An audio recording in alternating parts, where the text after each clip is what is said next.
Olá! Hoje a gente vai fundo num capítulo da Bíblia que, de primeira, parece uma verdadeira bagunça de regras, sabe?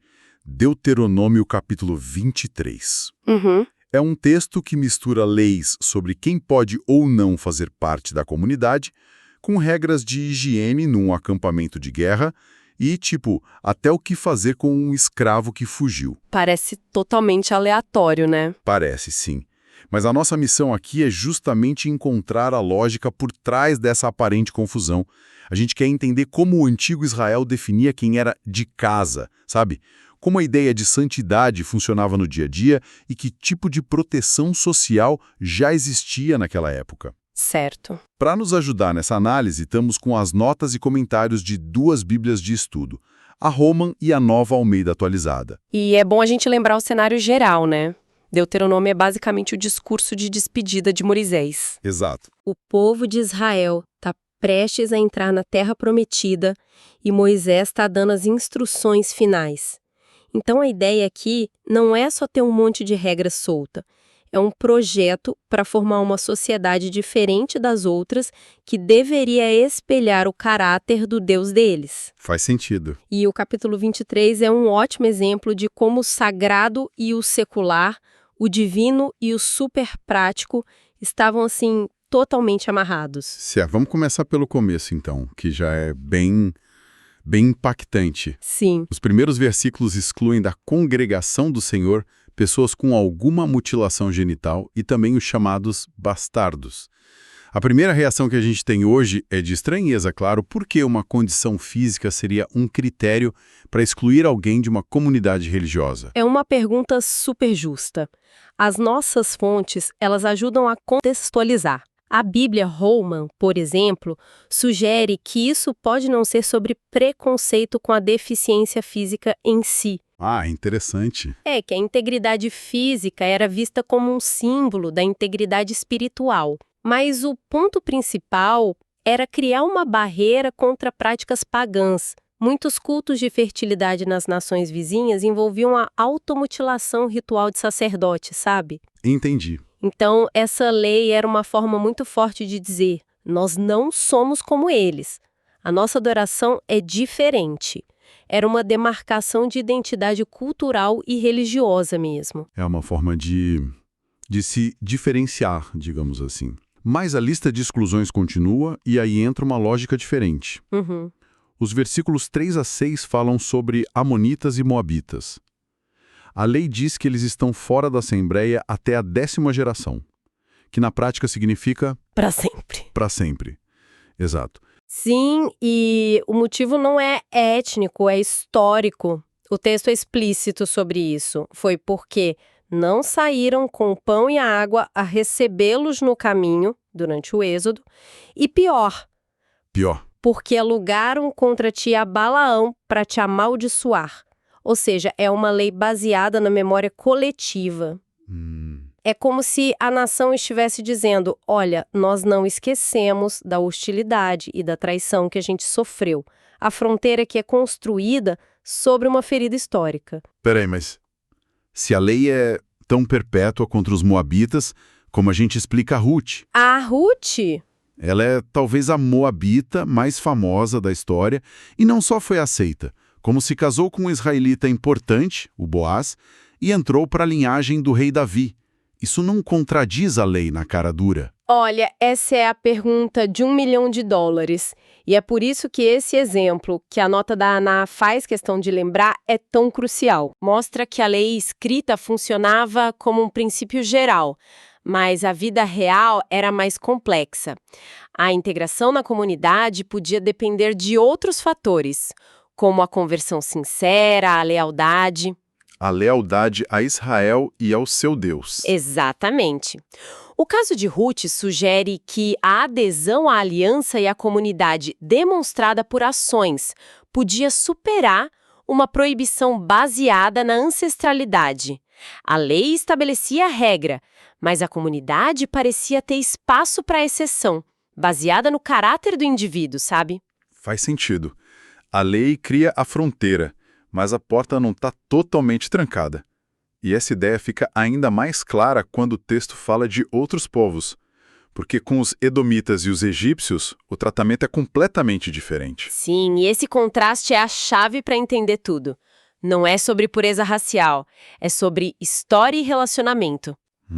Com os amonitas, a memória é de traição. Com os edomitas, a instrução é não odeiem os edomitas porque são irmãos de vocês, né? Uma referência à descendência de Esaú, irmão de Jacó. É uma memória de família, ainda que uma família bem complicada. Pois é.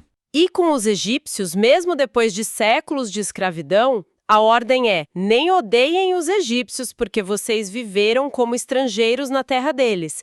É uma memória de hospitalidade inicial que veio antes da opressão. E para esses dois grupos, a porta se abre na terceira geração. É como se levasse, 2 gerações para diluir a identidade estrangeira e na terceira os netos já pudessem ser considerados parte plena da comunidade. Exato. Isso mostra uma visão de mundo muito marcada pela história, pelas alianças e pelas memórias compartilhadas. Exatamente. A identidade da comunidade não era estática, ela era moldada pelas suas experiências com os vizinhos. Isso é fascinante porque a gente sai dessa discussão sobre a identidade da nação, sobre quem pertence ou não, e aí o capítulo muda de foco de uma forma muito brusca. Muda completamente. Ele vai do macro para o micro, para algo super cotidiano e francamente um pouco esquisito. As regras de pureza dentro de um acampamento militar. É uma transição que parece aleatória, né? Mas tem uma lógica interna profunda. O texto está dizendo que a santidade, a identidade de Israel não se manifesta só nas suas fronteiras, mas também nos seus espaços mais comuns. E qual espaço seria mais secular e caótico do que um acampamento em tempos de guerra? Exato. E as regras são de uma praticidade incrível. Primeiro, uma regra de pureza ritual. Se alguém tivesse uma poluição noturna, uma emissão seminal, era considerado impuro.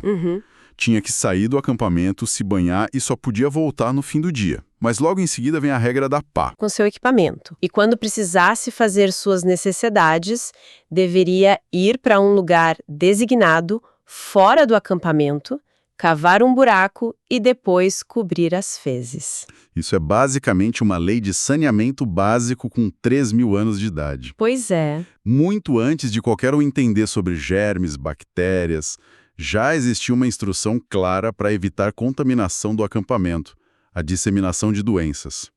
Mas o que me intriga é que a razão que o texto dá não tem nada a ver com saúde pública. E aí está a conexão que amarra tudo.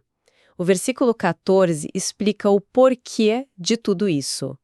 Porque o Senhor, seu Deus, anda no meio do acampamento para os livrar. Portanto, o acampamento de vocês deve ser santo, para que ele não veja nenhuma coisa indecente em vocês e se afaste de vocês. A lógica é teológica. Totalmente. A pureza física, seja ritual ou higiênica, era uma condição para a presença de Deus. Então a pá não era só por higiene, era por teologia. Manter o acampamento limpo não era só para evitar doenças. Não. Era para garantir que Deus, que estava literalmente andando por ali, se sentisse à vontade e não se afastasse por causa da indecência, que aqui parece significar tanto a impureza ritual quanto a sujeira física mesmo. Exato. A nota da Bíblia Roma reforça essa ideia, dizendo que a guerra para Israel não era só um evento militar, era um ato religioso, uma guerra santa. Certo. Por isso, o acampamento tinha que ter o status de um santuário.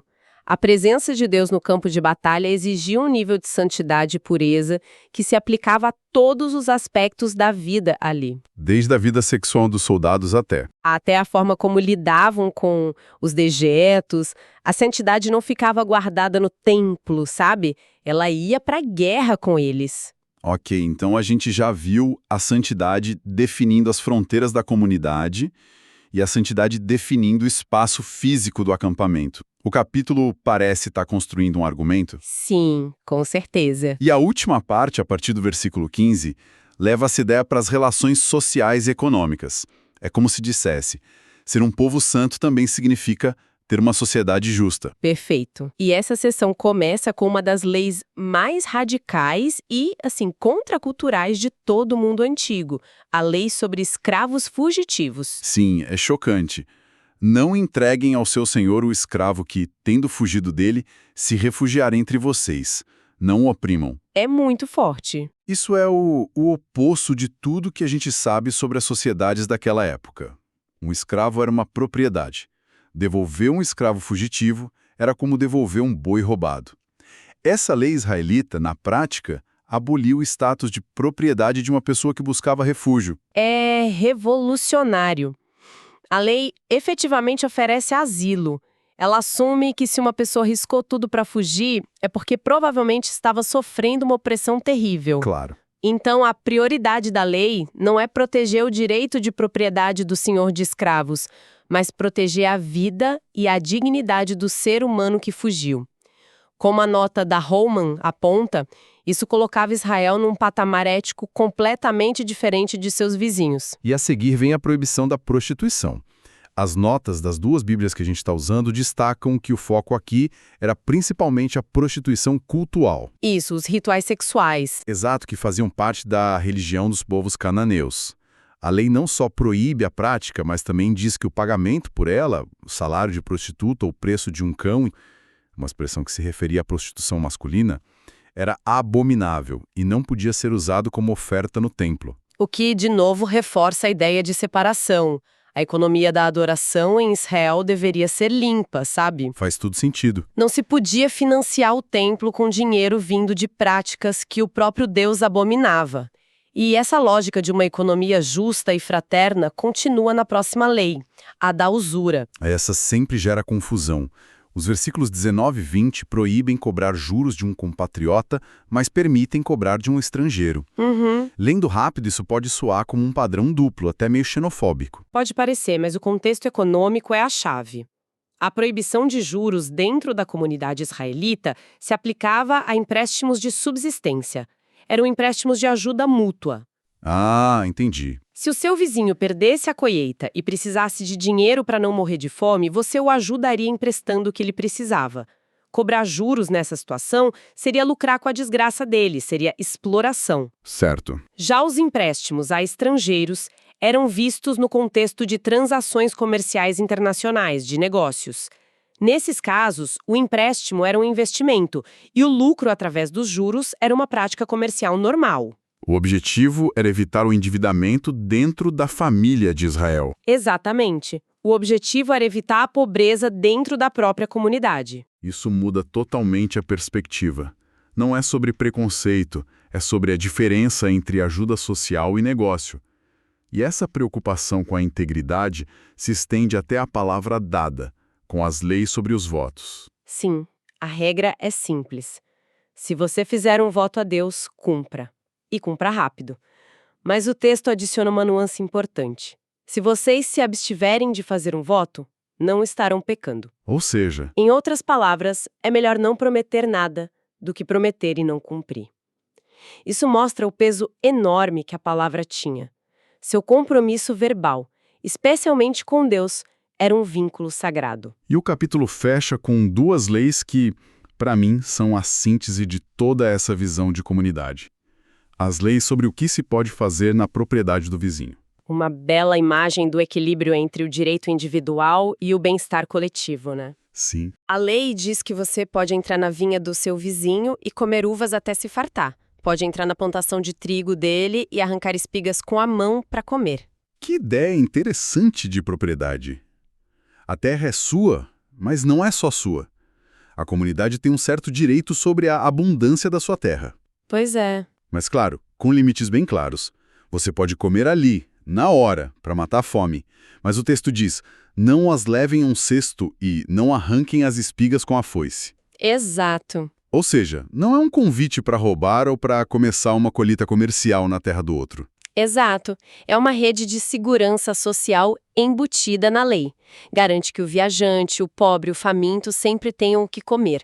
Ninguém deveria passar fome numa terra abençoada com fartura. Certo. A nota da ANA lembra que foi exatamente essa lei que os discípulos de Jesus usaram para se defender quando foram criticados por colher espigas no sábado. Ah, é verdade.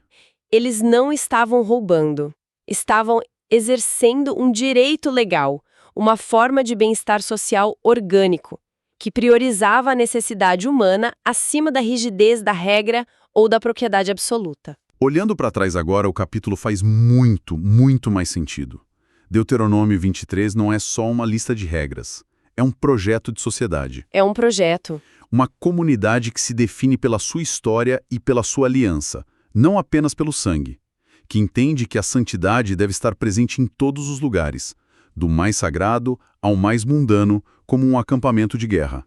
E que constrói suas relações econômicas e sociais sobre princípios de justiça, proteção aos vulneráveis e generosidade. E talvez o pensamento final que fica dessa análise é sobre como essas tensões são atuais. O debate sobre quem está dentro e quem está fora de uma comunidade. Sim. A discussão sobre os limites do direito à propriedade e a nossa responsabilidade coletiva com os necessitados. Com certeza. Essas não são questões antigas. Elas estão nos nossos jornais, nas nossas leis, nas nossas conversas todos os dias. E ao olhar para esse texto antigo, a gente é provocado a pensar: quais são os princípios que definem as fronteiras e a ética das nossas próprias comunidades hoje?